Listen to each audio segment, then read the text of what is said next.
Morning, guys. TL versus KC completed. I missed the entire series because naturally it's really early in the morning, and I was hoping maybe some of it would pop up because, it started around like 3 a.m. or so. And no, it was a 3-0, and I was completely wrong that KC would beat TL. Uh, we're going to find out why. I'm very surprised that TL managed to 3-0 KC somehow. It was like, I guess it wasn't even close. Like, how is that even possible? Anyways, looking at the comps, like we have a Vayne into Gnar. Obviously into Nocturne is not ideal. Ryze into Ori, that's an advantage for Ori. They obviously also have Nocturne Ori, which is like just a disastrous thing to deal with as Ryze Ziggs. So in fights, like this is gonna be a huge problem. So they have to really lean on Vayne just blasting people, but again, against Nocturne. And so, like, I guess, yeah, it's a Wukong Camille that have to take over the game, and the general fights are going to probably be pretty hard. So not like the most ideal drafting, to say the least, by KC. But like for a level 1 start, he's half HP, Morgan. So like his lane is kind of screwed. Also, he went Helm, so it's not like he's really going to regen his HP that well. Like, this is just gonna be a nightmare. So yeah, he has to TP back. Okay, that sucks. The Ziggs is getting solo XP, not really the biggest deal. Does kind of suck that he's created a little bit of a push, although the Triss can like change that if she has like her E. Which, yeah, seems to be the case. So the Ziggs is gonna drop a bit for them to have that advantage on top, but it is what it is. Hold on. He crashed and decided not to continue playing on top to try to get more advantage versus the Gnar. Why did he base? Do they not know where Nocturne starts? No, they don't. So they assume Nocturne is pathing to top, so he bases in anticipation of that. But at the same time, I feel like he should just be playing strong, because losing out on like being able to continue your advantage, which is like the main thing why you're picking it. Holy shit, he died. Oh my god.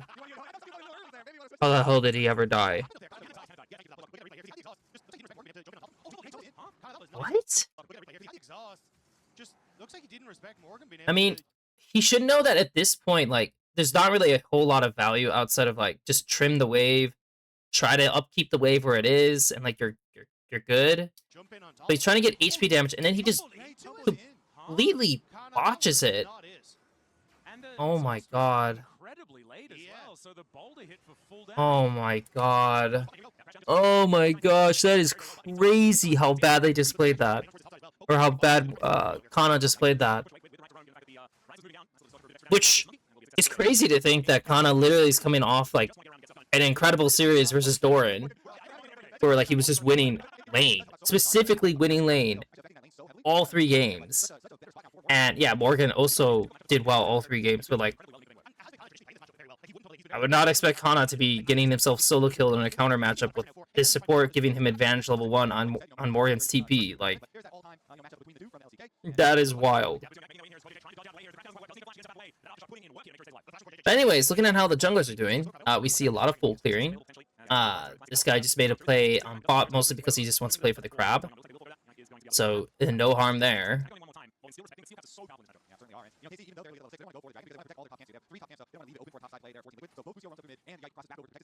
Both junglers were pathing top to bot, right? So, and no plays have been made on like mid or bot. So now we have like another accelerated play on top. I guess their idea is that Morgan is going to lose his Mega Gnar, and so, maybe we could dive him. So they start like leaning into this. But at the same time, TL taking note that swaps were working pretty well, and that this matchup top, like, despite the Gnar actually doing well because he has tabbies. Like, by the way, he has tabbies. Like, he's just not gonna lose his lane at this point because he has tabbies. But for them, they are fine trying to look for this play. I mean, they kill Core JJ, but they use Wukong R, so Grubs is lost. They can't play for Grubs now. That's just a no-go. So Grubs is gone. Um, we'll see if they match to try to power into bot camps, because that is another thing they could try to do. No, they're gonna take the grubs, yeah. Okay, because like once Wukong does this, like, there's just no way they could test me. There's just no world. Of course, at the same time, they are getting a drag at the very least on the outside, like on the other side, and the Ziggs is able to clear this out, which probably would have been good at this point for TL to actually look for a reswap in the bot. But sure.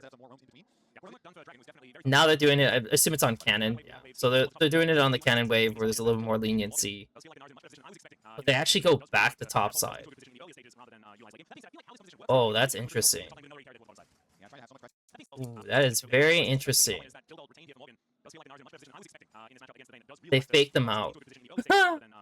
So this, okay, because one thing to me when it came to KC was, my thing with KC was, are they going to learn how to play through swaps better? Like, that was like the big thing to me. And so like, obviously this is annoying, but at the same time, like, the Nocturne did go to bot. KC were playing on bot side, so they identified Nocturne is down here. Rel is showing here. And so they actually are smart enough this time to like accelerate into the other side, and keep in mind, you know, since they're able to get this vision, you know, they're actually diving somewhere. Like, they're not just like trying to play catch up, like they're actually diving people in these situations. Yeah, sure, Ori gets a kill, but I mean, they had to run around to do that. Look at bot side, like Ziggs is getting more advantage, so it's not bad. That is actually a lesson learned by KC.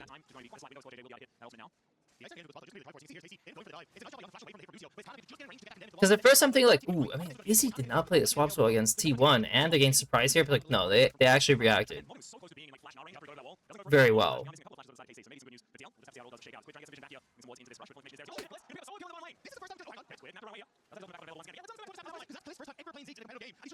He just got Ori's flash, so also very good. I mean, okay, wow, that's a little pathetic, but sure. Drag's about to spawn, and these guys are playing for the top turret because Wukong used his R. Oh, because the Wukong used his R on timing. So, I mean, like, Wukong R for Ori Flash is good if they can repeat, right? They can't make a play on mid right now because, like, they weren't 100% sure where Rel is. Nocturne was missing, like, he could easily answer even if he's on drag, so, like, there's no play to be made on mid yet. Wukong getting some camp stop is pretty damn nice. If he gets both, like, very nice. Yeah, he got both. So that's great. They're gonna lose the crab. Sure, who cares? Vayne's gonna build out bot, so they could actually lean into bot if they want to. Or they can go into top where they know there's less vision established, because Herald's spawning, and try to make a side play. I think making a mid play seems pretty... I have actually no idea what the hell they're doing, to be honest. They have a lot of smoke and mirrors in their composition, and I think I really knowing that are starting to step it as well. So the Gnar is missing, the Trist is missing, neither on the waves, which typically means that they might be looking mid, right? Keep in mind, KC as a comp is not really great on mid waves. Like, the Ziggs is just gonna poke, and that's it. You're not really doing anything else. His flash, pretty much everybody except for Quid. So I'm kind of surprised that they didn't go through side at all and have the Ziggs just clear the wave and maybe get a pinch play on whatever, and then they go on Jose. And again, it's like, what's our combo? Because he has flash, and if he flashes out, we can't play for Herald. We're just getting flashes again. So, and obviously the target you want to use your ulti on is Ori, right? Like, this is the guy. This is the guy, not him. And there's no way you, like, one-shot him unless you're, I don't know, getting a Camille E on right away.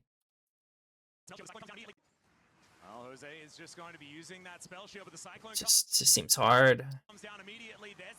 So he goes way too deep.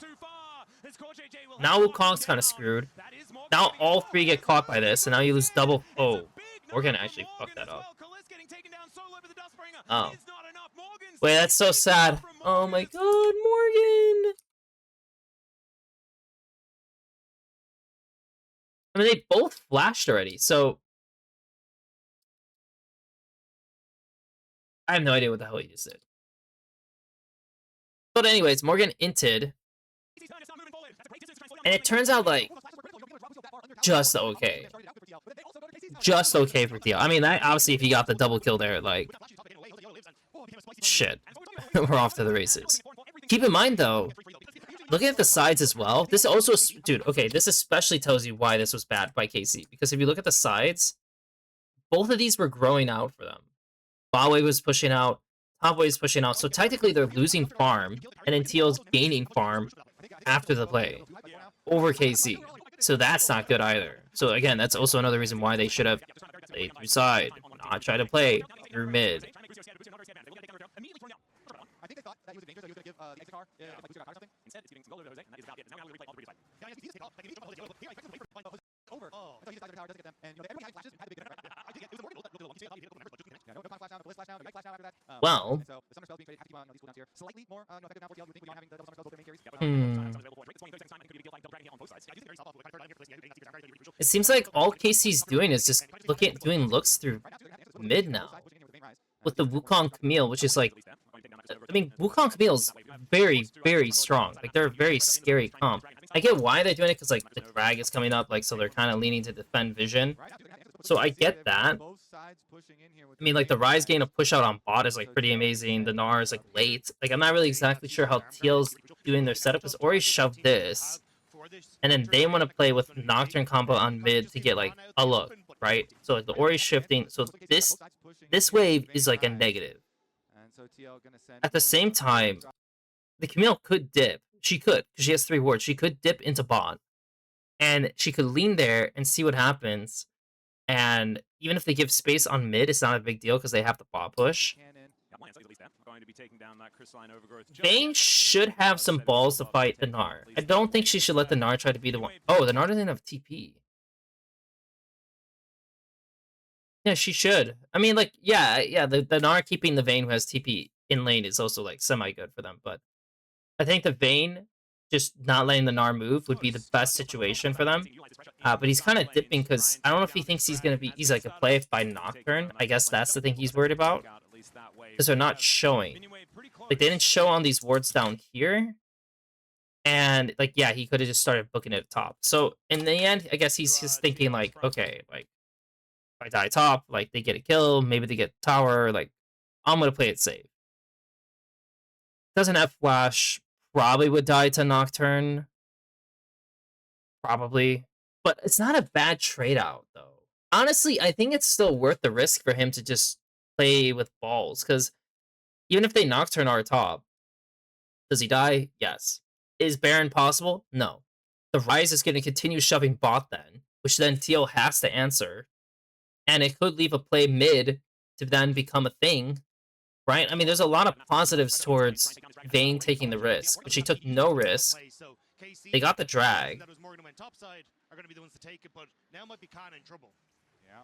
Paranoia going to come in immediately, and now Jose should be able to make this a very scary. And he died anyways. Except it's like worse because he also just was not contesting anything. Huh. Not a lot of vision available for TL. Morgan also doesn't have TP. He used it to get to the Rift Herald play, so... And then Ori gets to collect bot without issue. Because they're not even looking bot. Like, they're too late. They had the jungle secured, like the bot river. And then they had a choice to maybe defend a play on top if they think these guys are going to do that. They could have their own setup on bot side to attack the Ori quickly. And using top as a bait, like I said. And they did nothing. They literally did no extra plays at the end.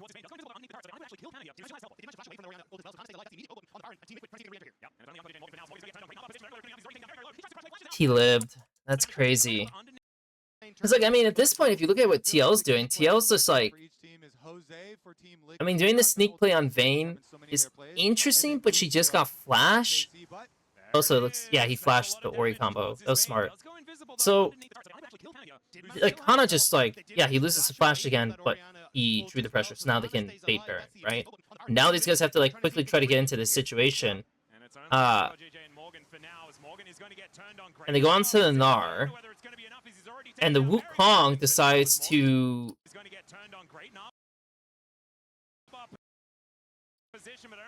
Okay, the Wukong could literally be moving to the Gnar the entire time. Like, if they believe they can kill Gnar, why would he be playing on the right side? And now he finally goes on the right side. Obviously, he just flashes away. So they used all their CDs, and all they got was a Gnar flash. Wait, what?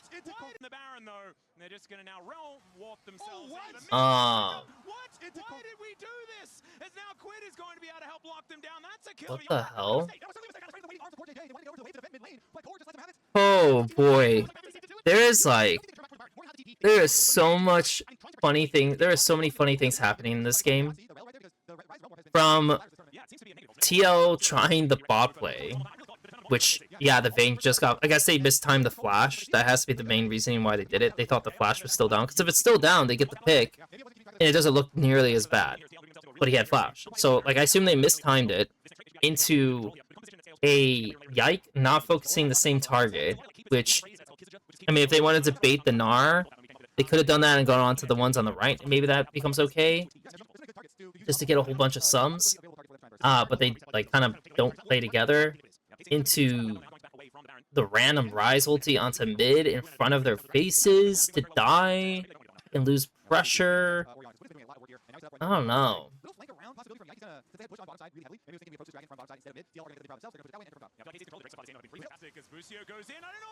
I mean, what the what are we doing, man? Yeah, I feel like KC's control of the Drake so far this game, though, have been pretty... Does this even look good?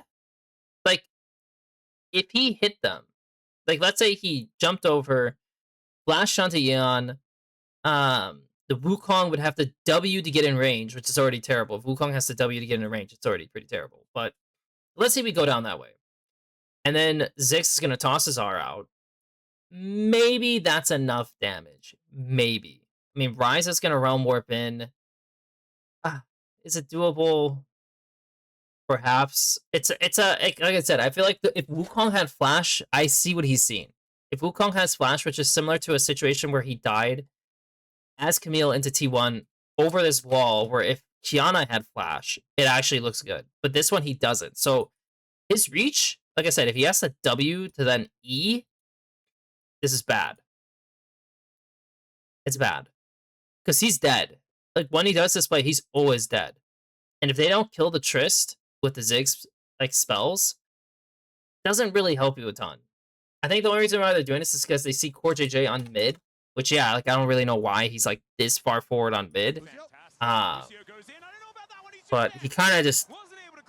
I mean, the Camille has to test it at least, right? Like, the Camille actually had to just flash in if she's going to try to send it there at the very least, because otherwise it just looks like that. It just falls super flat. And since he's dead, and they already have Baron Vision established, yeah, they should test this. Like, they should always just test the Baron. And then Core JJ, who, funny enough, was already ahead on the map because, like, he was playing up, gets a nice little flank situation going. Oh, now they know. Dude, that's actually crazy. They saw him here, and they're just saying, oh shit, he's over here. It's like, why does Camille not just E over? I don't know if he doesn't have E or not, but like, he should literally E over to Rel and just start fighting him. That's kind of nuts too, that this guy's even allowed to get this play off. So now they're first to make the play. And even if it's kind of awkward, like, all that matters is that they're starting. And so now Yeon is just picks up some kills. They just murder the shit out of them. And TL's in full control.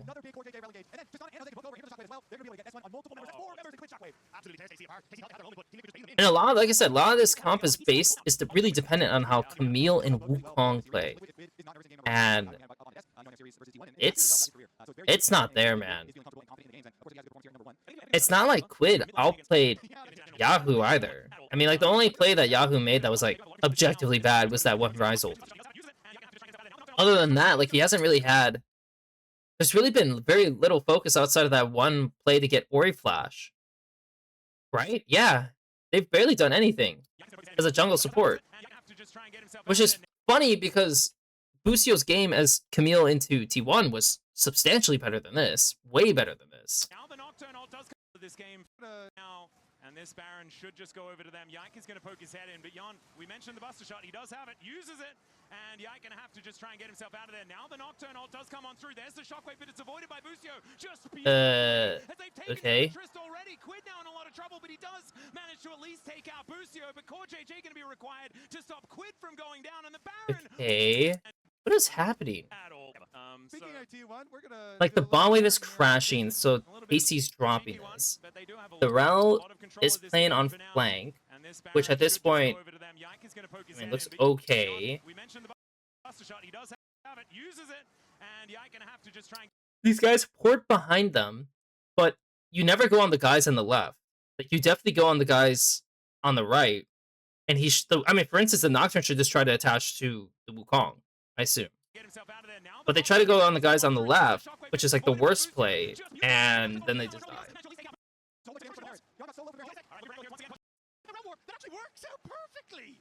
So they have Wukong R as their turn tool.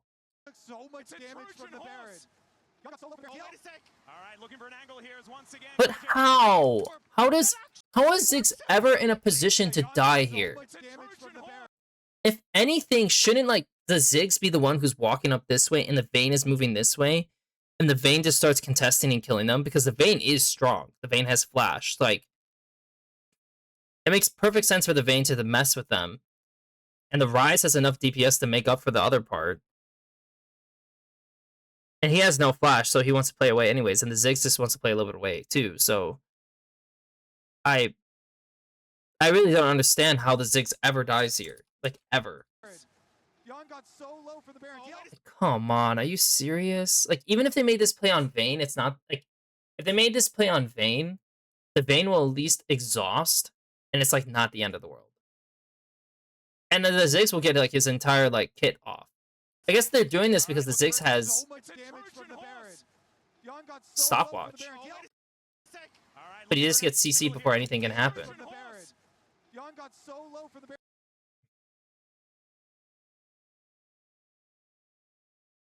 I don't know. Honestly, like, I still would just have the Vayne contest them and see what happens. For sure. So he just randomly dies.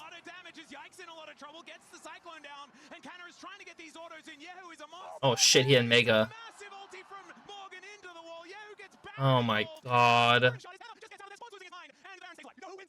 So, at least watching this, it's like, it's not like TL just trashed KC. At least.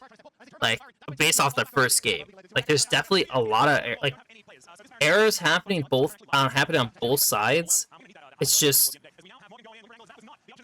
some of the stuff happening to KC is just funnier, I guess. Like this one. The Ziggs just has to clear the way. The Ziggs walks into range of Morgan. He doesn't flash, he actually tries the W, which actually fucks himself more.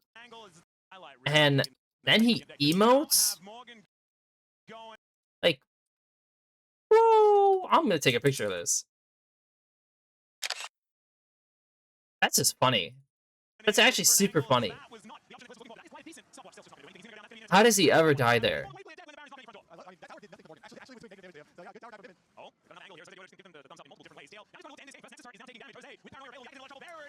Are they just losing the game?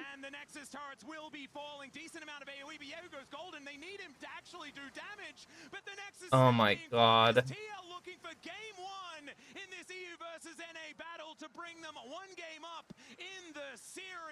They actually lose the game right then and there. That's crazy. Okay, so Jesus. Well, the MVP for me, in all honesty, I actually think the MVP is Morgan. Like, the fact that he solo kills, the fact that he's playing against Vayne, he's playing against Wukong Camille. He dies only one time, finishing 5-1-5.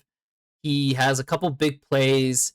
Don't get me wrong, like, yeah, Quid is 706, but like a lot of his plays just comes from waiting on the Nocturne to go in. And